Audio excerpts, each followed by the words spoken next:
Guys, welcome back to the Dr. Cloud Show. Thank you for tuning in.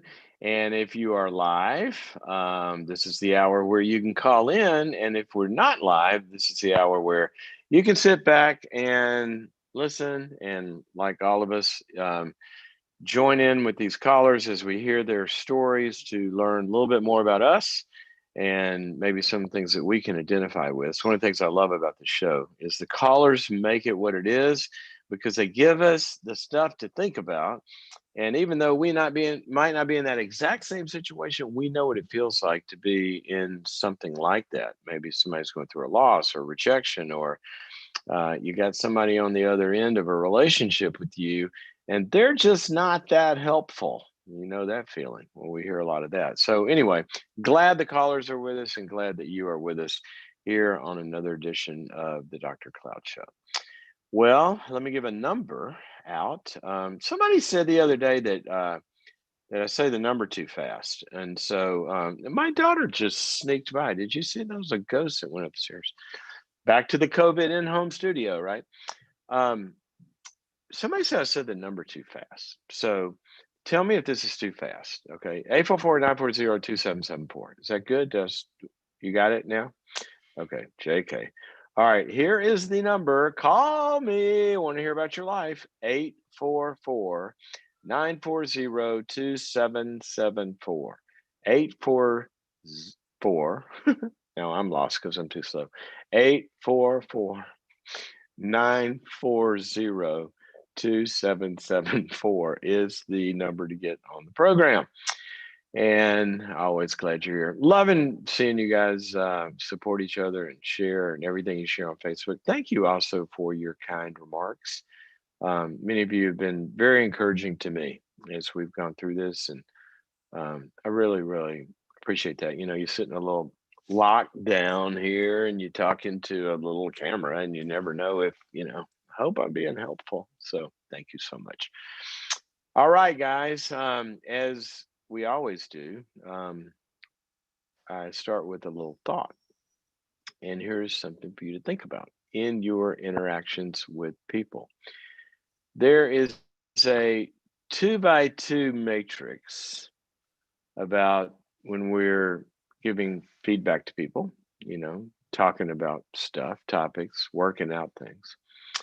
And if you draw a box and then you divide it up into four quadrants, and across the top you put positive and negative. Okay, positive and negative, which means when we're discussing things with each other, we're giving feedback to each other. Okay. We're generally going to be talking about things that are either positive or negative. I'm going to be saying to you, well, let's just take me, for example, with you guys. We get feedback every day. And what would be a example of this? Positive would be you're saying, I've read some of the things where, you like the mix between talking about a little content and getting callers. Okay, so that's what you're saying. That's really positive. I like the way you do that. I like the way y'all set it up that way. Okay, so that's a positive thing. A negative thing would be you give me feedback like the other day when I was traveling. We posted a show and we put up there, I'm traveling today, blah blah blah. But the little thing on the show said live, and it was from when it was filmed. It was live, and we got a lot of feedback that said, you didn't tell us it was a repeat, and so that's negative feedback. Okay, very very helpful. See, negative doesn't mean bad. If we're driving along the freeway and we got a blind spot, we start to drift into the other lane when the car behind us honks the horn. That's negative feedback. Very, very helpful. Thank you for telling me because we could both end up in a ditch. So, negative does not mean bad. Negative can save our lives. We need, and I go to the dentist and he does an x ray He comes back and he says, well, all of these are looking good. Positive feedback. You keep it up. But back on this corner, you got one spot there that we better take care of. That's a negative feedback. You've got a cavity, right? But very, very helpful. So I want you to think about when I talk to my spouse, friend, family, coworker, kids, whatever it is, it's going to be a mixture of I'm going to be saying things positive and things that are negative. Okay, that's a good thing. All right. Now, those are the top two columns. Over on the side, we got the rows, right? On the side, helpful, not helpful. Helpful, not helpful. Think about this. If we could be in the helpful columns, okay, or the helpful row of both columns, that is a really, really integrated and vibrant relationship. Okay. So if I can give you positive feedback that is helpful versus positive feedback that is not helpful, then we are increasing positives. If I give you negative feedback that's helpful versus negative feedback that's not helpful, doesn't drive anything forward, in fact, it reduces things, then that's not good. So let me talk a little bit about, I said the goal is you want those top two rows full, right? We want to be really actively giving each other really good input in our conversations about I really like this, and I'd really, this isn't good. I want this changed or whatever. That's really, really good. But we want it to be helpful. Now, you might not think about this next point, but I want you to think about it. You can screw up another way. And you know how that is? In the helpful two boxes, we can only fill in one of them. Only one of them. Some people, the only feedback they ever give, even if it's helpful, only feedback they ever give is negative. You give very constructive criticism and feedback, but 100% of what they deliver in a relationship is negative correction. It's like the wife who said to your husband, you never tell me you love me. And he says, well, I told you, day we got married, and if it changes, I'll let you know. Well, that's not really helpful to not give anything positive over all that time. Just give the constructive criticism. Constructive criticism that lives in isolation without any positive pretty soon tends to get less and less and less feeling like it's constructive and usable. In fact, we know this about the human brain, that the human brain can metabolize one negative piece of feedback to every 5 to 7 positive pieces of feedback. It actually, at a biochemical level, um, we just need a lot of positive stuff. When we failed as a human race, God told us in Genesis, he said to Adam and Eve, look, you don't even want to be in this feedback world, guys. What's the one tree you're not supposed to eat of? The knowledge between good and evil. There's not supposed to be any failure, but past that, there's not even supposed to be the knowledge of what failure would look like or feel like. You're just supposed to express your goodness that I've built into you through creating you in my image. What is that? Loving and honest and creative and productive and fun and celebratory and having festivals and parties and run out of wine, I'll make more. It's all supposed to be good, but we never ever go, wow, this is a lot better than the party I went to last year or the garden that the other God put me in. We were never even supposed to know the difference between good and bad. But now we do. And we fell so hard and under so much judgment And now it really takes a preponderance of good things to be able to even handle the negative stuff, even biochemically. So the first way we can screw up is we can be in the quadrants of one or the other. Some people, it's not all negative. Some people screw up because all their feedback that they ever give is very helpful, productive, positive feedback. Well, that would be great if we were perfect. And you see this in a lot of relationships.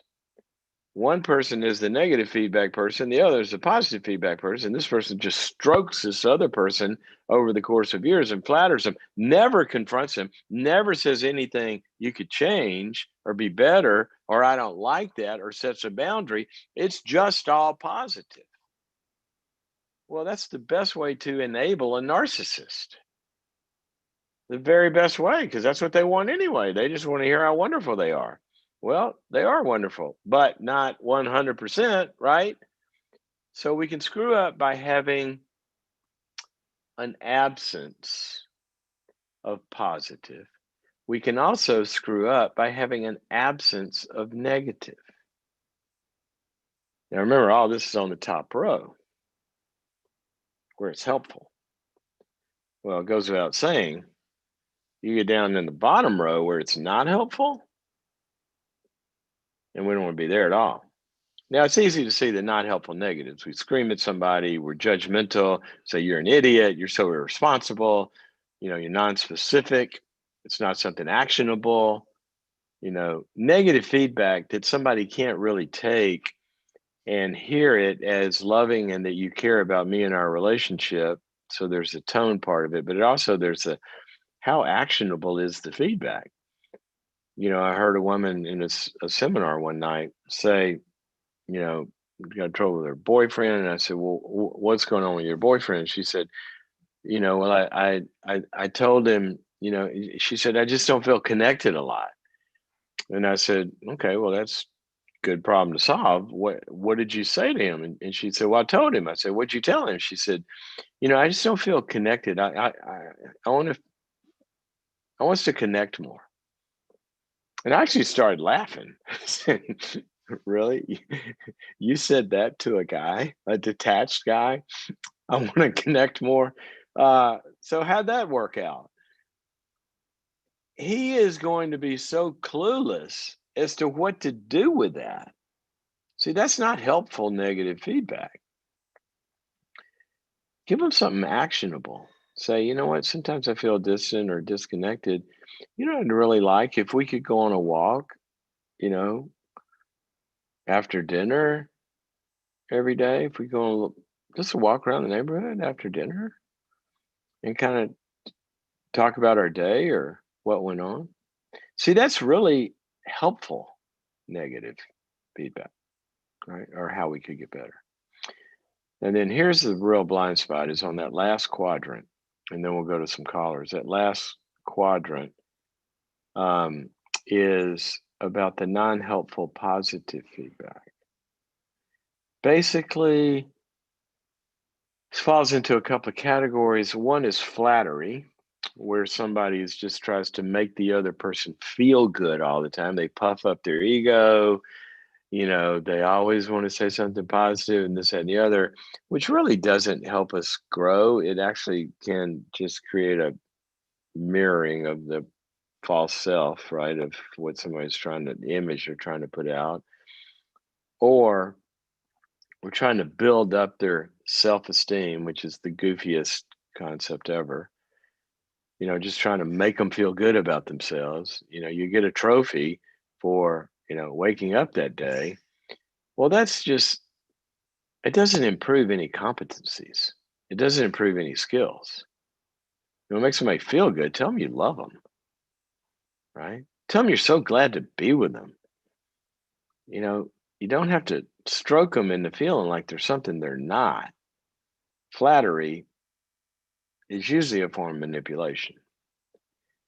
Okay, but here's the other one. Sometimes what we do is we give positive feedback that actually is very, very good, but it's just worthless because it's not specific. Here's what we know about parenting. Don't just say to your kid, "You are so smart," or "You did such a good job," because it's so general, it doesn't reinforce specific behaviors and skills.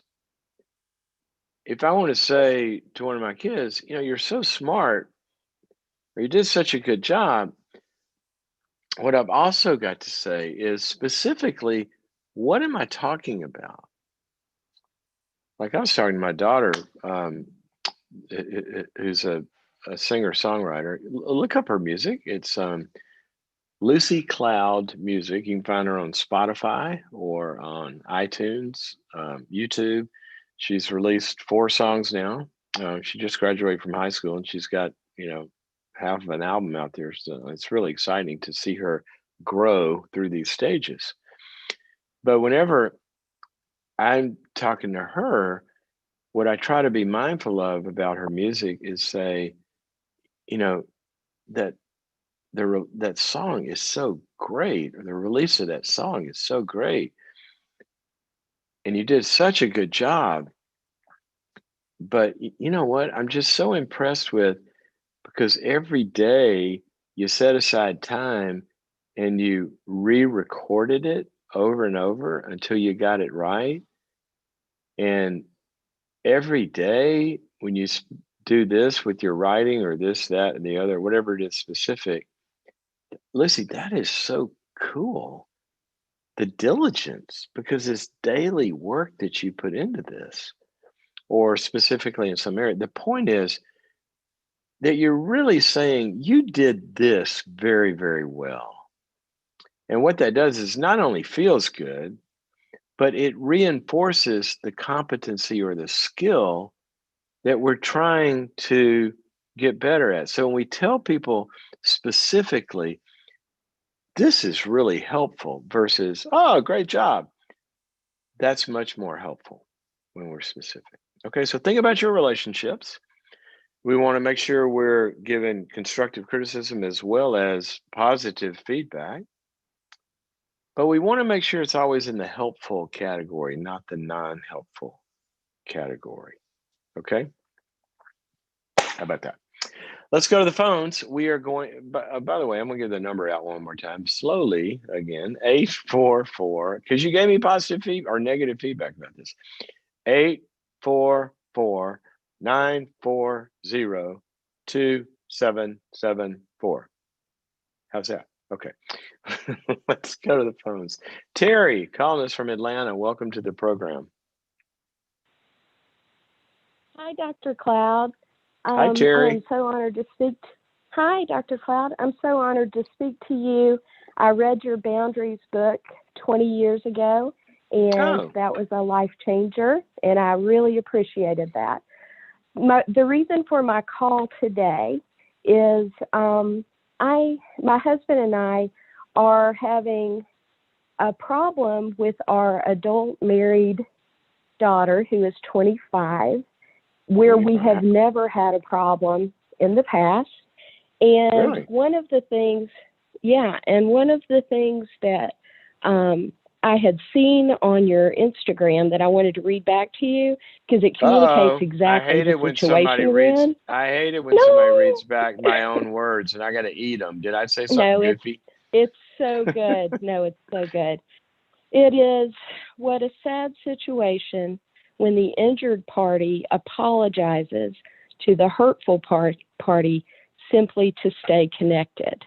And that is what my husband and I are we've done this and don't want it to become a pattern, but we are in a situation where it is a pick your poison situation. Wow. And how long has she been married? She has been married for 3 years. We love her husband and we love them as a couple. They are so young. They went to a very great college. They are making they moved to Seattle and have so much wealth at this point. I mean, even at 25, very, very intelligent. They are Christians, both raised as Christians and have practiced in their Christian life. And just within the past 6 months or so, with all of the turmoil and everything, they moved to Seattle about 2 years ago. And our daughter in particular is changing her views, which, fine, go ahead and do that. But she has escalated to the point where it doesn't sound. Wait a minute, I just got to. It doesn't sound. This fine. is a delayed rebellion. No, but you go. She's changing her views, and then you go. Fine, okay, go ahead. Well, because I understand. I'm kidding with you because I understand temporary. You probably have feelings about this, but so she's changing her. She's changing her views, and that is, I mean, that's her prerogative. That is her prerogative.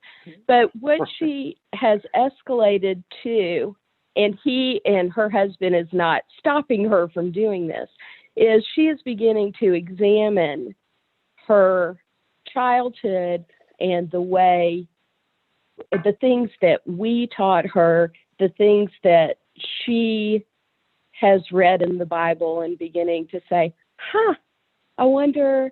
And anyway, it has culminated into near estrangement. She has written us both letters that are multi-page with grievances and demands of how, what would be, you need so to let me interrupt. Let me interrupt. Let me interrupt you for a second so I can understand. So if I'm a kid, I'm 25, my parents, taught me this, and now I'm questioning the faith, and I look through this thing, and I kind of go, well, I don't know if I believe that, or why is it? And then how does that end up?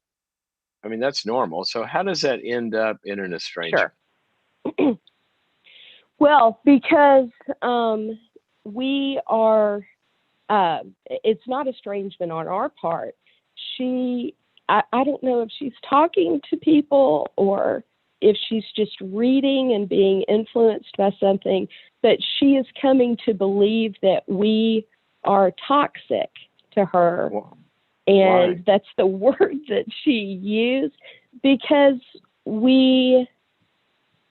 if she is demanding a change in us, which was part of the thing, and we are, no, we're not going, we don't push back. We're not even, she's kind of giving ultimatums. If you don't believe like she believes. Together, well, it's not just that. She, to me, the normal sibling rivalry growing up, she has examined her relationship with her brother and says, well, if my brother is coming to the holidays, then we are not, that sort of thing. And it's like Is her brother showing up on heroin and burning the house down? I mean, what is it? No, her brother is in special forces at Eglin. I mean, it is. Okay, so she doesn't, but what's the rivalry that she doesn't want to be around her brother? Well, I mean, why does she want to be around her brother? Well, an entire childhood filled with, critiques, criticisms. So her brother was kind of tough. I can't even think. They're but they're ridiculous things. They're things that most people would laugh off, that she laughed off until she's become an adult and says, I'll give you an example for myself. Okay, go quick though, because I got to get to a question. Okay. Well, the question is. Wait a minute. You started to give me an example. I need an example. I do need an example. So.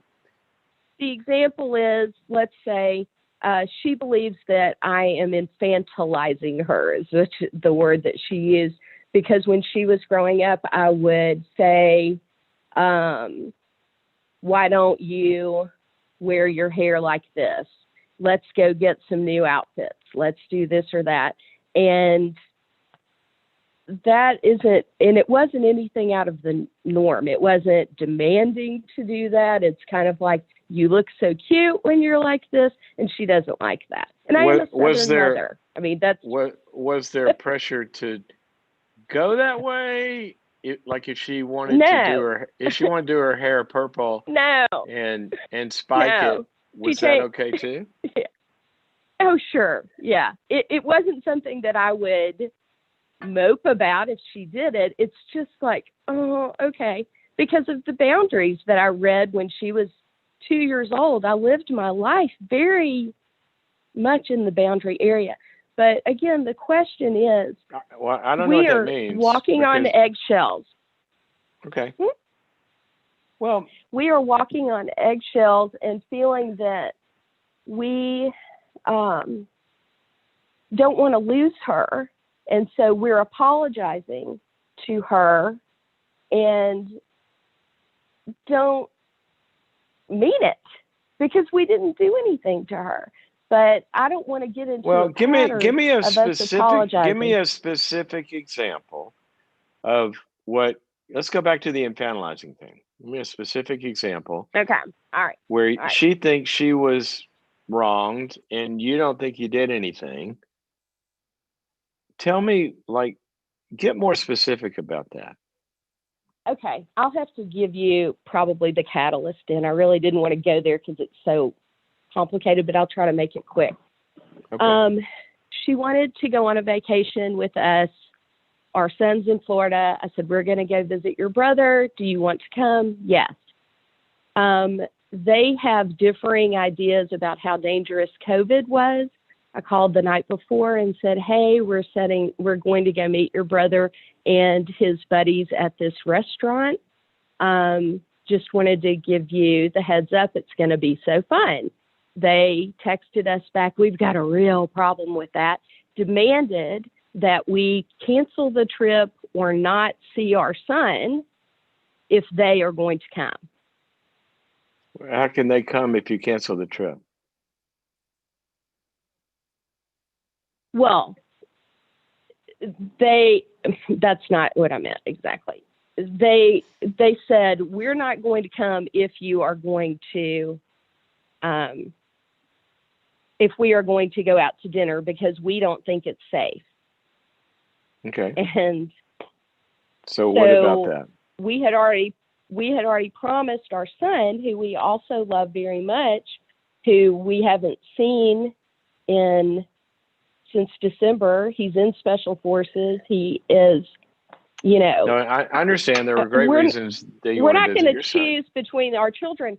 And so she is demanding that we choose between us, and that's why she doesn't want to see him at Thanksgiving, because she thinks that we have chosen him over her. But we didn't want to, that was an unreasonable demand on us. Why? Well, why is that? Well, if I'm understanding, let me make sure I get this right. So she doesn't feel comfortable with the rest. She doesn't feel comfortable with being around people that are going into restaurants and stuff like that. And so she is saying, I'd love to be with y'all, but can we do it in a place where we don't feel like we're getting exposed to COVID? Is that what she's requesting? Well, no. We said, well, we won't, you all don't have to go. We will just go and meet your brother. That was not good enough. And she... Why was it? How was that not good enough? Hey, puppy. That was not. I'm sorry. That was not good enough because we would be coming back to stay in the same condo with them, not her brother. Oh, with them. And I got it. So you would go get exposed. You would come back and expose them. You wouldn't have quarantined in the middle. No. No. But exposure, yes. That you're saying that correctly. You're saying that correctly, but she doesn't want to be around you if you have gone to be with him in the way that you were going to be with him, because she's afraid you might have gotten exposed. You're going to come back and infect her. Okay. And she said she put us in the situation of, you can come and spend, we will come and spend this time with you if it's just the four of us and we stay locked down in a condo, or we won't come if you go and see my brother that you haven't seen since Christmas, who does dangerous things and who we love and want to see. And so we chose, we said, we will be very careful. We've done all of our research, blah, blah, blah. And that was not acceptable. And my husband just said, we really hope that you decide to come and do the prescribed measures that people are supposed to use when they go out. But if I'm going to give you some time to call us back and let us know what you decide. And they decided not to come, which was very disappointing. We understood, but now she has done the autopsy on that and has decided that she doesn't want to be with us. Be with at you? All. You mean after you saw them, she doesn't want to be with you, or she never wants to be with you, or rest of her life? What does that mean? They didn't come. Their decision was, we're not going to come. Okay, but what? All right, so that's the whole problem. You gave me the whole thing. I've got it all. The catalyst of the. Yeah, yeah. But Thanksgiving is coming up. We don't want this to be an issue, but we don't think she and her husband are going to come around. So we have apologized, but we apologized for that early on. For what? What'd you apologize for? What did you apologize for? We apologized that they felt like that we had chosen. Well, we apologized that we had to choose her brother over her in that moment. Well, okay. Didn't think that was a reasonable demand, to tell you the truth. But we didn't say that. I hope you didn't say that. Of course not. Okay, good. We would never say that. No, we would never say that. It was very... okay, look. It was terrible. Are you okay with the fact that she has different risk factors than you do? And can you respect those? Yes. Yes, very much. That's fine. Okay. Yes. Because a couple of times it sounded like when she said, okay, but if y'all are going to go be with them, then we can't be with you when you come back. You sounded like you felt like that was unreasonable. In fact, I think you did say that. Well, I felt like it was unreasonable. This was 2 months ago. I felt like that it was unreasonable because they had already been going out to restaurants and doing things in their own city. Actively still, or they had been doing that and they switched? They have been continuously and exercising the CDC guidelines, covering their face, covering their hands, and so on. It wasn't going to be different. Then they're currently behaving? They're currently behaving that way, and there was no reason to believe that they wouldn't be behaving the same way in Florida. Okay. A couple of things. Okay. This is, there's a lot to talk about here. But I would, I think one of the things you've got to look at here is, and it's going to come through tonally, it's going to come through in a lot of different ways, that I think you've probably got to make a little bit of a shift here in terms of, if somebody has a different risk tolerance than you do, which she does, it sounds like, then I don't think it's unreasonable for somebody to live out their convictions. If they're different, whatever, that's how she feels about it. And there are, I mean, everybody's all over the map on this thing. You could have two of the world's experts that argue just like y'all are arguing from a scientific level, but it's not at the emotional family level, right? Even though this is what happens. Mm-hmm. So I think the response to that would be something like, "Oh my gosh, I totally understand. You don't feel like it's safe, and gosh, I'm sorry, disappointed. so disappointed." But Dr. Cloud, Dr. Cloud, I have to interrupt you. That's exactly what we said. I'm not done yet. And we were not going to say anything else. Okay. Okay. Well, then I don't understand why there's a problem. You said there was a problem. Here's what you told me. You said hold on a second. Stop a second. Here's what I understood you said. Now you correct me if I'm wrong. But you said that's fine. We'll go see him and then we'll come back. And they said, well, we don't want to be with you in the condo with just four of us if you've been with them. And I thought you said we could go back and play. I thought you said you felt like that was an unreasonable demand. I thought that's what you said. Well, I thought that to myself, but I didn't say that to her. I just don't understand what's unreasonable about it. She doesn't want to be around people that have been exposed. Now, I might not feel the way she feels either, but I don't think. Well, wait a minute, Dr. Cloud. She's been doing the exact same thing as far as going out to dinner where she lives. Great. And so stop. Just hold on a second. Going out to dinner in another. Okay. And that's what I was about to say, which is, I think you've entered into a dynamic with her where now you guys are in a control dynamic where you are going to say, well, that's unreasonable because you're doing it at home, right? So this is no different. Mm-hmm. And so now we're going to start to debate this.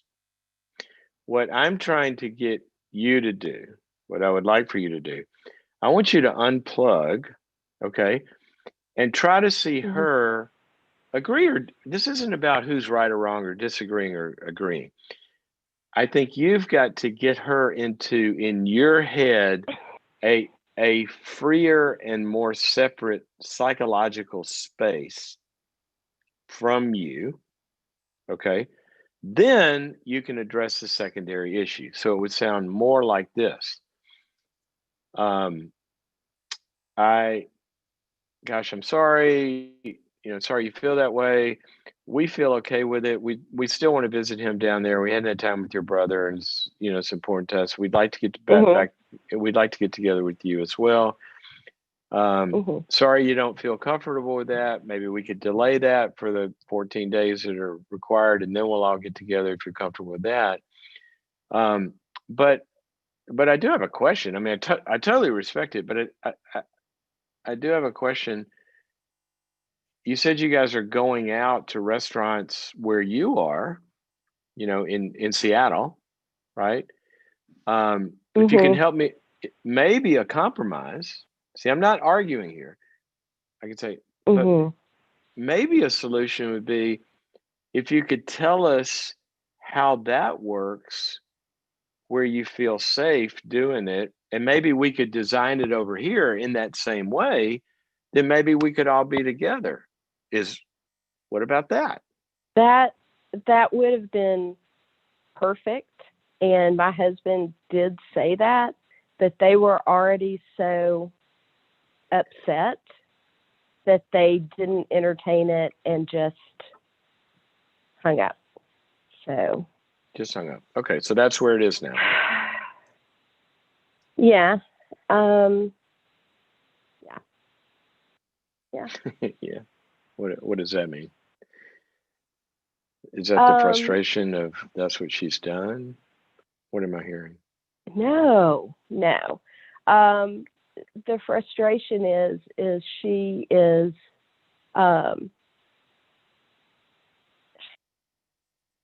we're just afraid of losing her, and we are bending over backwards to accommodate her in a way. Now let me, and I got to go faster. I don't think I've ever spent this much time on one call, but this is so loaded.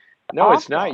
No, it's a positive thing that this is so loaded with so many dynamics that I think are very current and real. Everybody can appreciate. But hold on a second.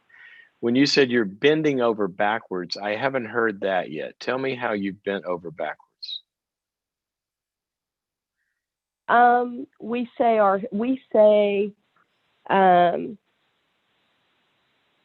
We don't object or say, hey, we don't think it's a great idea for you to walk down to the chop area. We don't think that you should be going to Europe because this was before the country shut down. We are, it's not we don't think. We are afraid for you to go to the chop area. We are afraid for you to go. But what is Europe. bending? What is bending over? Keeping your opinions to yourself. How's that bending over backwards? This is what I don't quite get. I want to be able to have a back and forth relationship with her that's honest, and bending over backwards for me is not being real with her and just having conversations that have disagreements. I just talk about the weather and the movies and that. All right. Now that I understand, that's hard for me. When I think bending over backwards, my misunderstanding, I interpreted that as, okay, you're going to go do it her way. You're going to cancel the trip. You're going to do whatever she wants. You're bending over backwards. She's totally in control. But that's not what you mean. No, she's not. No. Okay. All right. We're compromising what our feelings for hers because we think she's young and we love her and we don't want to hurt our relationship. What feelings are you compromising though? See, it gets tricky here because I'm not agreeing with her. I'm talking about the dynamic. Okay. So if you are, I don't understand the compromising of feelings. You have different feelings, but you're not doing things against your feelings.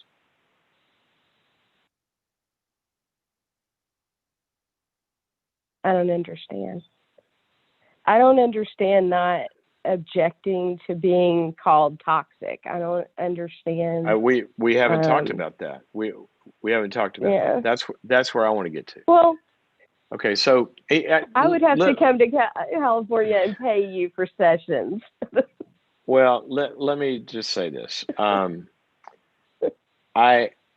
You sound loving and caring and reasonable and like you're trying to make this all work, right? So let's start there. Thank you. I also think that one of the things you're going to have to do, okay, there is a process, and I want a lot of parents to hear this. There's a process that's natural with kids called differentiation. Okay, and we go through this several times. Starts when they're a toddler. First time they go, no, right? Very toxic. It's not fun the way they do that. And so then we kind of work that out, right? And then everything goes pretty well until something happens about 13, and all of a sudden there's going to be an overthrow of the government, right? They're going to be a teenager, right? But that is a prescribed coup of the government, and they start to differentiate again. They start to dress differently. They start to want more, all this kind of stuff. That's perfect. You want to see that, okay? And then they leave home, and what they're going to have to do then is they're going to differentiate further to figure out who they are as adults vis-a-vis their parents, all right? So it sounds like what you said is she's kind of like got some, I think you use the word sort of later rebellion going on, which is an interesting word. But because she's 25 years old, there's nothing to rebel against. If you're 25 years old, you're an adult. I know. No, hold on a second. But in her head, in her head, you're seeing a dynamic of she's treating it as it is, as there is, right? So what I'm hearing is Mhm. you've kind of got a late bloomer here in terms of Mhm. differentiating and pushing against her parents. Okay. Okay. So I'm trying to get you Mhm. out of the COVID discussion, respect that, this and the other, Yeah, and that's see just the an situation. Yeah. exactly, and see a look with a new set of eyes where you're watching behavior and seeing this and realize at this moment, I may be seeing an overreaction to Yeah. us and what we're doing, but it's probably part of a she's working through some stuff maybe she never addressed, maybe she didn't feel good about the way you talked about her clothes, this, that, and the other. And I think one of the things that parents have to do is they have to be ready to listen to a bunch of stuff and realize that's how it feels to them. Doesn't mean you did anything wrong, Mhm. but just let Yeah. her listen to the words of, I've got a 25-year-old that's kind of finding her voice and this, that, and the other. And I'm just going to accept that. And I'm not going to Can you make a write a big, book about that? Can you write a book uh, about that? Because there's no books for adults. I mean, for parents, there's books for there's adult no children books saying for you were adults. an alcoholic mother or a abusive father, but there's no books for parents who are having to feel this. This is very scary. Well, I would suggest my book Changes That Heal, and specifically the section called Becoming an Adult, because it can give you the other side of Okay. this. And that'd be a place. You know what I can do is we'll put it down now. We'll do it. We'll do a course on boundaries.me on from the adult side. It's a great suggestion. Phew. But here's Phew. Thank you, Dr. Cloud. okay. But here's what I want you to do. I want you to address the issue that really matters here. And the Okay, I will. issue that matters is not the COVID. It's not the this that, and the other. It's not the No. views and the disagreement. The issue that matters is Hmm. two that sit on top of another. And one is that she's got some real or perceived beefs with her Hmm. growing up years, right? And Hmm. and the way that she's responding to this is not exactly perfect either. She's calling you toxic and all that, and she's not talking to you. Okay? Hmm. So I would that's where your pain is, and that's where the real rift in the relationship is. And that's what I Hmm. would want to address. And I would want to sound something like, um, you know, when you write her a letter or talk to her or whatever, I don't know, is she talking to you now? Are y'all talking? We are inching back. Okay. Right. Inching back. She's, So there's a, yeah, I, I, there's I an old said saying that I was attributed. very sorry, and that I Okay. missed her. All right. That's kind of what I I think you ought texted to that, do. and that's it. And now And that's it. I And don't think that's she, bending over backwards. I don't think that's walking on eggshells. I don't think it's no, any of that stuff. I it's think that not. it's a move towards reconciliation. And so what I would Okay. leave you with this, and Thank you know you. what, you are the winner of the longest call ever in the history of this program, but it's so I'm very good. interesting, Dr. Cloud. I'm very overwhelming interesting. Overwhelmingly interesting. I'm going to send your daughter an email. You should fly there and be with your mother right now because she's so interesting. She But loves me. I I know she know. does. Nobody differentiates in this way if there's not underlying need and love and attachment, because it's a reaction formation usually because of how drawn she I is love to you. her So so she's got to much. push, right? I know that. So Yeah. so I would kind of say, you know what? Here's like, I'm sorry we got upside down on this issue about the trip, this, that, and the other. You know, the reality is I love you and I love your brother, and I just wanted to be with both of you. And I love her husband. But and your husband. But here's what I really want to address. I want you to know that I love you and I want the best relationship with you that we can have. I want to always have a long-term good relationship with you. We are in a different season right now than we've ever been in. Okay. You've always been my kid. And now not only are you not my kid anymore, you're an adult, but now you're an adult who's married with a family of your own, building a family or an entity of your own. Sure. We've never been here before. And you know what? It's got to have we're going to have to learn how to do this well. And so what I'm learning is part of it is as we go into that you have some feelings about some of the ways that we did things when we were growing up, and I'd I'd really like to understand those. Not to fight about them. I just want to really know what your experience was like, and maybe you'd be open to knowing what my experience was like and why we did certain things and this, that, and the other. But bottom line is, I really want to understand if you felt like you were hurt or we should have done things better. I'd love to hear that. And so let's talk through it and walk through it. And also let's talk about um, how we can order our relationship in a different way now that you're an adult and you're not under my control. You're not, and I would love to do that, and I'd love to kind of see how we do that. And if we don't feel like we can do it together, then let's get some help. Let's go talk to somebody because I really love you and I want to be with Yes. you. I would kind of do something like Yes. that. Dr. Cloud. That's so good. Well, good. I hope that's helpful. Thank you. There's really It is. there's nothing in there to object to. Doesn't mean she won't object because she may be in a She'll find differentiated. something. Come on, come on, come on. Uh, let's say she may. Let's don't already decide, but she Okay. may. Okay. But when she does, I want you to hear it from she's in a season of Okay. differentiating. All right. Okay. I'm going to Okay. be a shock absorber. Okay.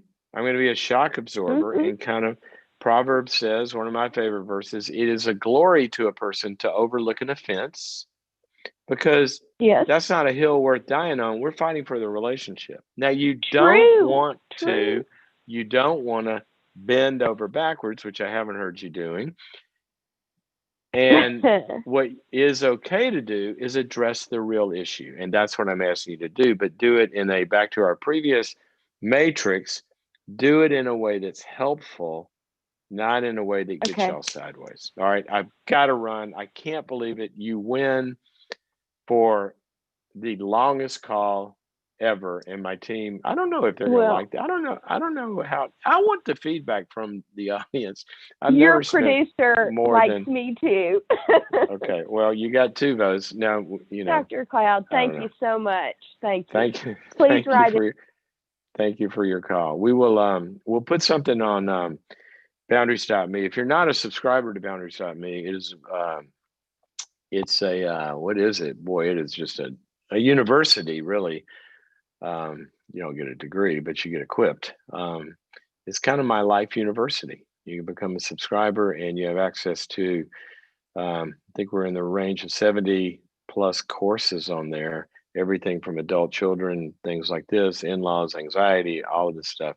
Go to boundaries.me to learn more about that. And we're going to actually do a course on being an adult parent. I think that's what I heard her say. And I also want your feedback on Facebook. What was it like to have one call? what was uh, what was that like? Because we are pretty much out of time here. Um, it has been fun to be with you. I'm gonna, since I did something weird today, which is I think I only took one call. Um, I'm just going to end with I'm going to broaden that if I can to getting to a few principles from, you know, from my discussion uh, there with Terry. Um, one of the things that's really important in relationships is I think, and I think, was it Francis of Assisi says, seek first to understand before you seek to be understood. Okay. Sometimes we really don't know what we're actually dealing with somebody if we get caught in the issue or the problem, because a lot of times the issue or the problem is not really the big issue.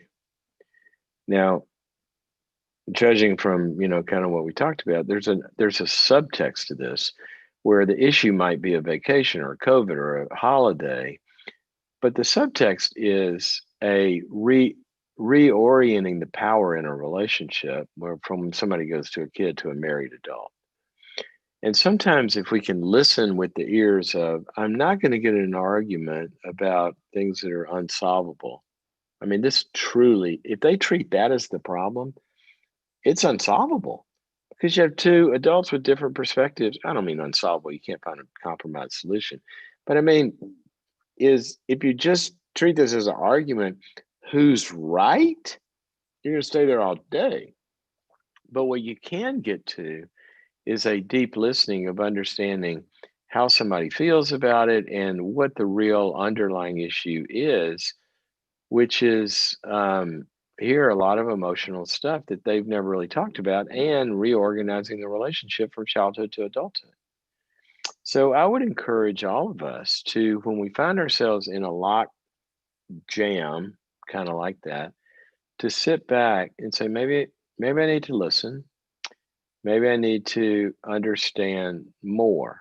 Now, I kind of don't want to say this because Terry's not on the phone. I'm sure she would have an answer to this that would probably be not the way I heard it. But let me give you a tiny bit of an example here. And she said there was kind of like a steering with a kid, right? She said, I think you look great in that. Let's go find some more clothes like that, or let's go, you know, that's perfectly normal for her. Okay. She thinks she's guiding her child into how to dress. Fine. Those are wonderful things to do. But it also may be possible that if a kid is at an age where I want mine, I want to do it my way, and that could be even older than a toddler. I remember when our girls were, I remember a conversation that Tori and I had one time when one of the girls was either something about she was decorating her room or choosing, clothes or whatever. One of the things we talked about was, you know what, there are things that are under their domain of being a person, and as long as they're not dangerous or morally objectionable or something, let's delegate. Do whatever you want to with your room. Here's acceptable 15 options of outfits. You choose.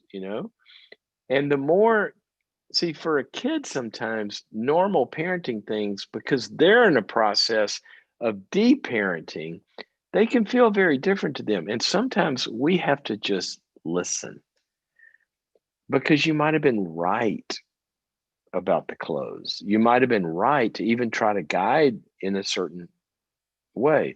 But the issue to the kid developmentally is a whole nother issue. And we're not going to get to equality until the differentiation is heard. And sometimes that's even in marriage, and sometimes it's in other friendships as well. So just a little principle there. I can't wait to see y'all's feedback um,